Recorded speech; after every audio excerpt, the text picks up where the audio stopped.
I'm Andreas Kremer. I'm a gastroenterologist and hepatologist by training, and I'm currently head of hepatology at the University Hospital in Zurich, Switzerland. The ELATIVE trial was a phase 3 study that has been recently published in the New England Journal of Medicine, investigating Elafibranor at a dose of 80 mg over 1 year compared to placebo in PBC patients with an incomplete response to UDCA. And the primary endpoint was to investigate the biochemical response. The primary endpoint was met, and this is now a post-hoc analysis which investigates in more detail the effects on symptom burden such as pruritus and fatigue. And what we have seen in the long-term analyses up to 104 weeks over placebo, that we see continuous improvement in pruritus, measured by worst itch NRS or 5D itch scales, as well as fatigue, measured by the PROMIS fatigue short form, PSFS7, as well as fatigue domains in the PBC-40 questionnaire. And importantly to state is that we see an improvement irrespective of the improvement of pruritus.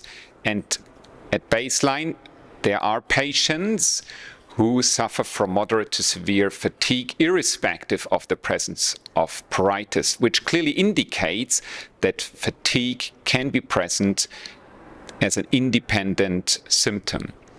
Important to say that the benefit was, in this post-hoc analysis, independent of the laboratory improvement, as measured by alkaline phosphatase as the classical surrogate marker in PBC, illustrating that this drug addressing PPAR-alpha delta agonism may have a benefit on symptom burden, irrespective the extent of laboratory response, which is quite important for our patients with symptom burden. We have the opportunity to treat our patients efficiently with a PPAR agonist.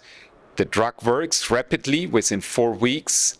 Important to state that we also address the symptom burden in these patients, and fatigue and pruritus are common in PBC patients. So I think it's very important that the novel PPAR agonists do not only improve the underlying disease, there are also clear signals that symptom burden is improved in these patients. We have more and more patients being overweight or obese, even in rare liver diseases such as primary biliary cholangitis. And so it's important to investigate whether an anticholestatic drug works equally good in a patient where maybe some fat accumulation is present in the liver. And important to state that in the Elafibranor post-hoc analyses, patients being normal weight were compared to those with overweight and those being obese.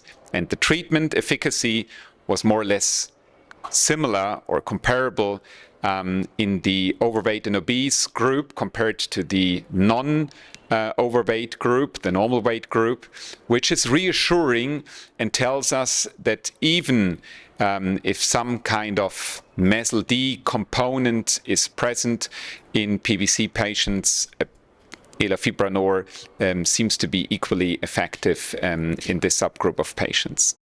We know that we can treat PBC patients well with Elafibranor, which is an in-label drug now. And next to the treatment of the underlying disease, we have now learned that there is improvement in fatigue and pruritus in these post-hoc analyses. In addition, we have to state that irrespective of body weight, we see a treatment efficacy, which is good news for such a rare liver disease in the real-world setting. These findings certainly have to be confirmed, but this is reassuring to treat these PBC patients with the novel PPARs.